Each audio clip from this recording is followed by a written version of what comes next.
बिहार शिक्षक भर्ती में जो बिहार के अभ्यर्थी हैं वो आए दिन सड़क पर उतर रहे हैं और ये डोमिसाइल नीति लागू करने के लिए कह रहे हैं। सबको ये लग रहा था कि कहीं कहीं ऐसा ना हो कि सरकार जो है इन अभ्यर्थियों के दबाव में आकर के कुछ ऐसा कदम ले ले जो कि बाहरी स्टेट वाले स्टूडेंट्स के लिए जो है नुकसान हो जाए। तो आखिर में सरकार ने जो है, शिक्षा मंत्रालय ने जो है पूरी तरीके से क्लियर कर दिया है कि उनका जो है क्या कहना है इस डोमिसाइल नीति के बारे में। तो हम आज इस वीडियो में जो है उन्होंने ही जो बोला है उसको हम समझेंगे, क्यों ये डोमिसाइल नीति को लागू नहीं किया जा रहा है ये भी हम समझेंगे, एंड साथ साथ में शिक्षा मंत्री ने भी अपनी बातों को रखा है इसके ऊपर, वो सभी चीजों को जानेंगे और ये भी जानेंगे कि ये अदर स्टेट के स्टूडेंट्स के लिए कितना फायदेमंद है। ये सभी चीजें हम जो है आज इस वीडियो में डिस्कस करने वाले हैं। सो फ्रेंड्स, अगर आप हमारे चैनल पर नए हैं तो चैनल को सब्सक्राइब कर लीजिए, बेल आइकन को हिट कर दीजिए।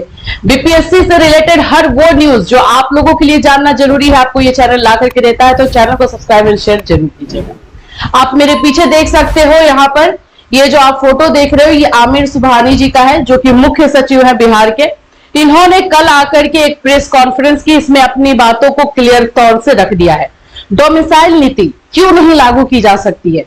हमारे इंडिया में, भारत में संविधान है, उस संविधान में क्लियरली ये बोला गया है आर्टिकल 16 में कि किसी भी राज्य में अगर किसी भी तरह की भर्ती प्रक्रिया निकलती है तो उसमें किसी को भी उसके जन्म स्थान को लेकर के, उसके जो है शिक्षा को लेकर के, जाति को लेकर के, जेंडर को लेकर के आप उस भर्ती प्रक्रिया में नहीं रोक सकते। ये आर्टिकल 16 में लिखा हुआ है। उसी की बात को रखते हुए यहाँ पर आमिर सुबहानी जी ने जो है क्लियर किया है कि डोमिसाइल नीति लागू नहीं की जा सकती है, क्योंकि यहाँ पर जो है संविधान जो आर्टिकल 16 है उसको अगर लागू करते हैं तो उसकी जो है अवहेलना हो जाएगी। यहाँ पर लेकिन एक और बात कही गई है अदर स्टेट के लिए, आप देखोगे तो हर तरह से ये गुड न्यूज ही है। बोला गया है शिक्षक भर्ती में दूसरे राज्य के अभ्यर्थियों को आरक्षण नहीं। ये बिल्कुल सही है। आरक्षण नहीं का मतलब है रिजर्वेशन, जैसे कि ओबीसी, एससी, एसटी, इन सभी को जो रिजर्वेशन मिलता है, ईडब्ल्यूएस, वो उनको नहीं मिलेगा। तो जाहिर सी बात है कि आप एक स्टेट से दूसरे स्टेट में जाकर के अगर फॉर्म फिल कर रहे हो तो आप उस स्टेट के लिए जनरल बन जाते हो, जनरल कैंडिडेट में आते हो। तो इसी बात पर इन्होंने अपनी बातों को रखा है। आइए थोड़ा सा समझ लेते हैं और उसके बाद इस फॉर्म क्लियर करते हैं। मुख्य सचिव आमिर सुबहानी ने साफ किया है कि शिक्षक नियुक्ति में देश के सभी राज्यों के अभ्यर्थियों को मौका मिलेगा। क्लियर कर दिया गया है कि अदर स्टेट्स के अभ्यर्थियों को भी इसमें मौका दिया जाएगा। चेंज नहीं किया जा सकता है ये नियम। सिर्फ बिहार के स्थायी निवासी को ही मौका देना असंवैधानिक है। यही असंवैधानिक के बारे में बात कर रही हूं। ये आर्टिकल 16 में कहा गया है कि हम किसी को भी किसी भी राज्य में जो है किसी भी तरह की भर्ती प्रक्रिया से नहीं रोक सकते। हाँ, ये जरूर बताया इन्होंने कि पहले ऐसा नियमावली में बन गया था कि सिर्फ बिहार राज्य के बच्चों को जो है ये दिया जाएगा मौका और बाहर के राज्यों को नहीं मिलेगा। लेकिन जब उनको ये पता चला, ये आर्टिकल 16 के बारे में संज्ञान हुआ, नॉलेज में आया, तब ये चेंज जो है कर दिया गया है। यहाँ पे बोला गया शिक्षक नियुक्ति नियमावली में बिहार की निवासी होने की शर्त हटा दी गई है। उन्होंने यह भी कहा कि दूसरे राज्य के अभ्यर्थियों के आरक्षण का लाभ नहीं मिलेगा। आरक्षण सिर्फ बिहार के स्थायी निवासियों को ही मिलेगा। मुख्य सचिव ने सोमवार को पुराना सचिवालय के सभागार में आकर के जो है ये सभी चीजें बताई है। अच्छा, एक और चीज बताया गया है जो हम लोगों को लग रहा था कि कहीं ऐसा ना हो कि जो सरकार है वो अभ्यर्थी जो सड़क पर उतर करके धरना दे रहे थे और ये सब चीजें हो रही थी, उसके दबाव में आकर के कहीं कुछ नियम जो है बदल ना दिया जाए। हाँ, ये तो था कि डोमिसाइल नीति को पूरी तरीके से लागू नहीं किया जा सकता, लेकिन कोई बीच का रास्ता ना अपना लिया जाए, ऐसा लग रहा था। लेकिन क्लियर कर दिया गया है नहीं, जो अदर स्टेट के स्टूडेंट्स हैं वो जो है 40% पर ही फाइट करेंगे। 40% का उनको दिया गया है। पूरी तरीके से अदर स्टेट को यहाँ पर मौका दिया जा रहा है बिहार में। एक और चीज बोला गया है कि अगर जैसे बिहार में अगर ऐसा कुछ किया जाता है तो बिहार के जो बच्चे हैं वो दूसरे राज्य में भी जाएंगे, तो वहां पर भी वो राज्य भी इसी चीज को अपनाएगी। तो कहीं ना कहीं जो है बिहार राज्य के बच्चों को ही दूसरे अदर स्टेट में मौका नहीं मिलेगा, इसलिए ये नहीं किया जा सकता। अब हम आइए देखते हैं यहाँ पर शिक्षा मंत्री के बारे में कि शिक्षा मंत्री ने जो है वो क्या कहा है।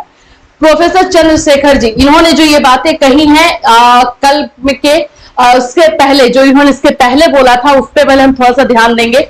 इन्होंने कहा है कि 1,70,000 सीटों पर जो बहाली होनी है, ठीक है, उसमें जो है हम डोमिसाइल नीति लागू नहीं कर सकते हैं। रीजन इन्होंने अपना रखा है, सबसे पहले तो इन्होंने बोला है कि जो भी अभ्यर्थी सड़क पर उतर रहे हैं और इस तरह से लाठीचार्ज और ये सभी चीजें जो हो रही है, ये पूरी तरीके से गलत है। राजनीति हो रही है, राजनीति का शिकार जो है वो बच्चे हो रहे हैं। बच्चों को अभी जो है प्रिपरेशन करना है, ना कि इन सभी चीजों में लगना है। दूसरी चीज जो है इन्होंने बोला है कि इसमें क्या होगा कि अगर हम अपने राज्य में ऐसा कुछ करते हैं तो दूसरे राज्य के में भी बिहार के राज्य के बच्चों को जो है मौका नहीं मिलेगा, जो कि पूरी तरीके से असंवैधानिक हो जाएगा, जो कि नहीं होना चाहिए। ये इनके इस वर्डिक्ट को हम और समझे इससे पहले मैं आपको ये दिखाती हूँ कि इसके पहले शिक्षा मंत्री जी ने जो है किस तरह से इस पॉइंट्स को रखा था कि डोमिसाइल नीति अगर लागू नहीं होती है तो क्या फायदा बिहार राज्य को होगा, पर्टिकुलर किसी ना ही राजनीतिक पार्टी को, पूरे बिहार राज्य को। इन्होंने पहले बताया था कि किस तरह से साइंस एंड इंग्लिश की जो है वैकेंसी खाली रह जाती है। बोल सकते हो कि टीचर जो है वो नहीं मिल पाते हैं बिहार में। इसकी वजह से भी शिक्षा की गुणवत्ता को बनाए रखने के लिए भी जो है ये इस तरह का कदम उठाया जा रहा है। इसमें एक एग्जांपल इन्होंने दिया है कि 6,000 वैकेंसी जो है साइंस में निकली हुई थी, ठीक है, यहाँ पे आप देख सकते हो, उसमें जो है सिर्फ 369 ही जो है बच्चे आ पाए थे, जिसकी वजह से बाकी सारे सीट्स जो है खाली रह गए थे। तो इस डोमिसाइल नीति को लेकर के जो है बहुत सारे बातें रखी जा रही हैं। ये जरूर बोला जाएगा कि अदर स्टेट के जो स्टूडेंट है उनका तो फायदा हो रहा है, लेकिन बिहार राज्य के जो अभ्यर्थी हैं उनको ये समझना होगा कि यही चीज उनको अदर स्टेट में भी मिलने वाला है। तो आपको अपने राज्य में जो फायदा मिल रहा है, आरक्षण मिल रहा है, वो अदर स्टेट को नहीं मिल रहा है। तो आपको जो है इस बात को समझना होगा। अब अभी फिलहाल इन्होंने जो बोला है वो देखिए, इन्होंने डायरेक्टली जो है एक पार्टी का नाम ले लिया है कि उस पार्टी की वजह से जो है बच्चे इस चीज में अपनी पढ़ाई पे ना ध्यान देकर के इन सभी चीजों में आ रहे हैं। एक और देखिए, बीजेपी पर निशाना साधते हुए कहा है कि जिन्होंने 18 करोड़ रोजगार देने का वादा किया था उन्होंने सभी का नौकरी छीन लिया। तो मतलब ये राजनीति वाली जो है बातें हो रही है। इस इंफॉर्मेशन से, इस न्यूज से बस यही क्लियर हो पाया है कि अदर राज्य के स्टूडेंट्स को मौका मिल चुका है। आप लोग फॉर्म फिल कीजिए, तैयारी कीजिए। और जो बिहार राज्य के अभ्यर्थी हैं, आप लोग भी अपनी तैयारी में लगी। आरक्षण आप ही को मिलेगा, आरक्षण जो है बाहरी स्टेट को नहीं मिलने वाला है। इससे रिलेटेड और कुछ क्वेश्चंस आपके मन में है तो बिल्कुल विदाउट हेजिटेशन आप इस वीडियो में हमें कमेंट कर सकते हो।